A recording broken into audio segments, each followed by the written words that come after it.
You walk into a doctor's office with a throbbing headache. The doctor looks at you and asks, どうしましたか? You say, 頭が痛いんです. But then he asks, ズキズキするんですか? ガンガン痛いんですか? 痛みで頭がクラクラしますか? Wait, what? Are those even words? Today, let's unlock one of the most expressive parts of the language, onomatopoeia. Let's learn how to describe your physical symptoms accurately so you never freeze in a moment like this again. Here's something really cool in Japanese. Sounds actually hint at the feeling. Words with the Z, B, G, or D sound, they often feel heavy and dull, like zuki-zuki, gan-gan. You can almost hear the pain, right?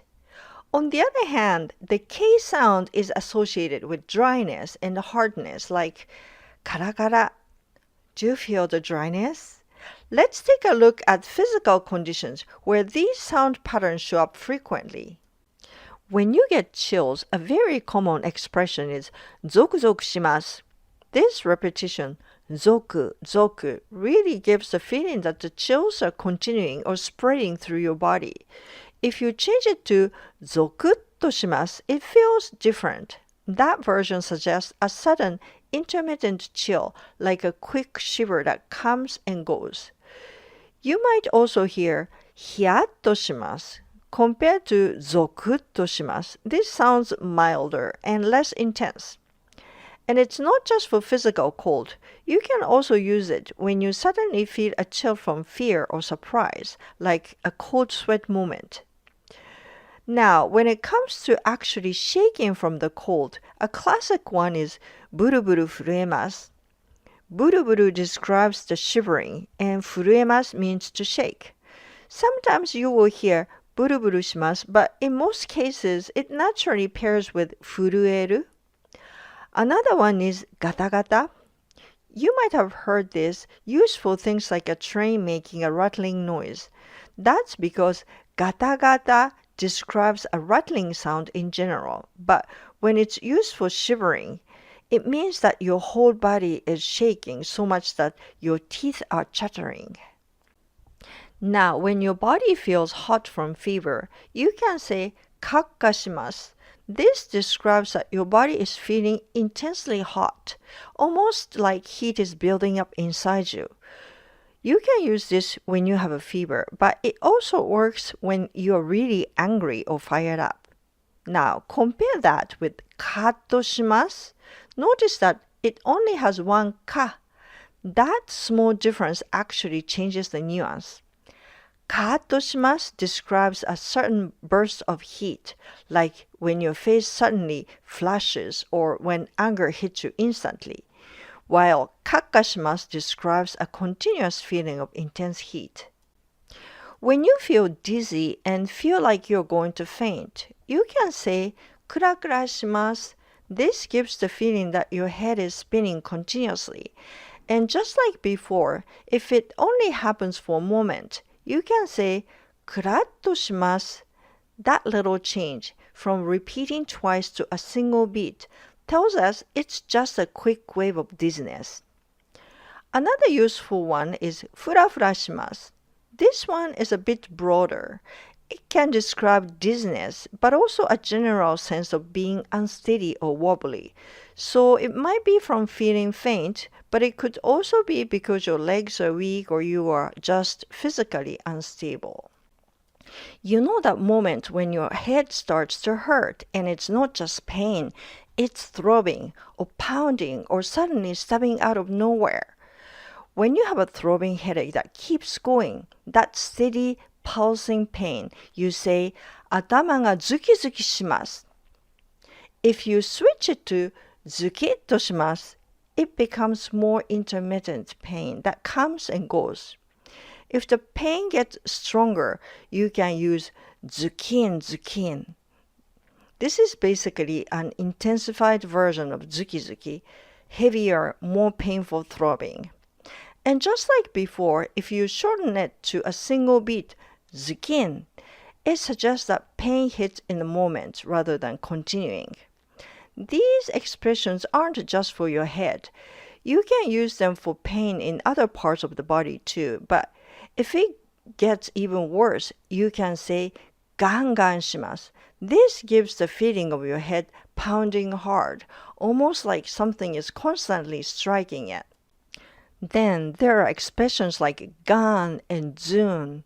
These describe a deep, heavy kind of pain. Gan, and zun are usually used specifically for headaches rather than the general body pain. And finally, here's a fun one. You know when you eat something really cold too quickly and suddenly you get a headache. Then you say キーンとします. It perfectly captures the sharp, piercing brain freeze feeling. Except for キーンとする, the Dagon sound in zu and ga convey the severity and heaviness of these conditions. When it comes to the eyes, Japanese has some incredibly vivid onomatopoeia. チラチラします is used when something is flickering in your vision, like tiny flashes that come and go. Then there's チカチカします. This one is different. It's when bright light irritates your eyes, making it hard to look or focus. So these two are less about pain and more about how your vision is. Now, for actual discomfort, you can use ヒリヒリします.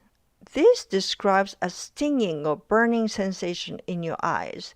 And a quick note, ヒリヒリ can be used for other parts of the body too, but the nuance can change slightly. I will come back to that later. Another one is チクチクします. This is more of a prickling feeling, like something sharp is poking your eye. For example, when your eyelash gets into your eye, that uncomfortable ouch feeling, that's チクチク. チクチク is also used for other body parts as well when it's prickling or tingling feeling. You might also hear ゴロゴロします. This is when it feels like there is something stuck in your eye, usually one noticeable annoying lump or object. This is different from that lazy ゴロゴロ. But if the feeling is more like lots of tiny particles like sand in your eye, then you'd say ザラザラします instead. And finally, there's しょぼしょぼします. This describes when your eyes feel dry, weak, and hard to keep open. It also happens when you're really tired or sleepy. Have you ever eaten wasabi and suddenly felt that sharp sensation shot straight up in your nose? That feeling, you can describe it as ツーンとします. It's that sharp sensation that certainly hits your nose.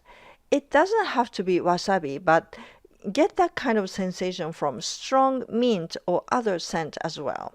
Then, ムズムズします. This describes the itchy, uncomfortable feeling in your nose, like when you feel like sneeze coming on, but it hasn't happened yet.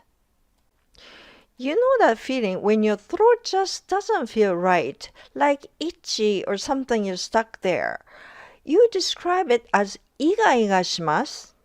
This describes that uncomfortable feeling in your throat. It's not quite pain yet, but you know something just doesn't feel right. If it gets worse and turns into a sore throat, you can say ヒリヒリします. You might recognize this expression from talking about your eyes. It's the same expression, but for your throat, it describes that burning soreness. And finally, カラカラです simply means your throat is completely dry. Basically, you are really thirsty. You notice か, which is associated with dryness. This next one is very useful because many people see a doctor for this condition. Have you ever had those moments when your stomach isn't hurting and you are not even that hungry, but it just starts making noises? That's when you can say ゴロゴロなります or ぐるぐるなります. The verb なります means to make a sound. But there's a slight difference. Guru gives the image of something spinning or moving around inside your stomach. Goro focuses more on the rumbling sound itself. Now, if you're actually hungry, then say gugu narimasu. That's different from guru and goro. Have you experienced upset stomach, acid reflux, or nausea? In this case, you can say 이がムカムカします. Here, you need to specifically use the word I, meaning stomach, because muka muka suru can also mean feeling annoyed or irritated emotionally. So, adding I makes it clear that you are talking about a physical condition. If you feel a sharp stabbing pain, you can say kirikiri shimasu. But if it's more of a dull throbbing pain, then use zuki shimasu. And as you saw zuki many times before, you can use it for pain in almost all parts of the body when you have some kind of dull pain. There is also 이がキュッとします, which describes that tight, squeezing, churning feeling in your stomach. Alright, now that we've covered stomach sounds and sensations, let's move on to skin conditions. There are actually a lot of onomatopoeia expressions in Japanese to describe skin conditions. In skincare commercials, you'll often hear positive words like sube, meaning smooth and silky, and shitori, meaning nicely moistured. But in this video, let's focus on the not so glamorous side, skin problems, so you can describe your symptoms clearly, especially when talking to a doctor. First, let's talk about dry skin. When your skin feels rough and dry, you can say kasakasa shimasu. That repeating ka sound really gives the feeling of dryness.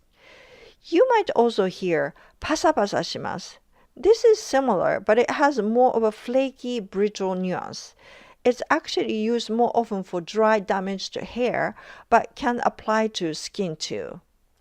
Now, what about when your skin is tingling from a scratch or a burn? That sensation is described as hiri shimasu. You already saw this word used in a sore throat and tingling in your eyes, but you use this same expression often in many different parts of the body. If the feeling is a bit sharper and more intense, then you can say piri shimasu. When you clean a wound with alcohol, then sensation often changes from hiri to piri. And finally, if you have a wound that feels raw, irritated, or slightly infected, you can describe it as jiku shimasu or juku shimasu. These words give the image of something moist, inflamed wound. Alright, let's look at a few more useful expressions you can use. When something feels swollen and tight, you can say pan. Do you know seiza? It's the traditional way of sitting on tatami mats in Japan, but sitting like that for a long time can be tough, right? After a while, your legs start to go numb, and that tingling, prickly feeling is described as jinjin shimasu.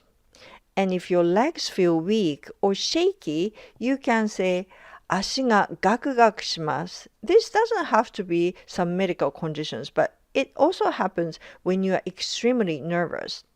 One thing to note is that onomatopoeia for pain can be written in either katakana or hiragana, but katakana is more common because it stands out more in writing. So next time a doctor asks zuki, gan, you won't panic. You will know exactly what to say.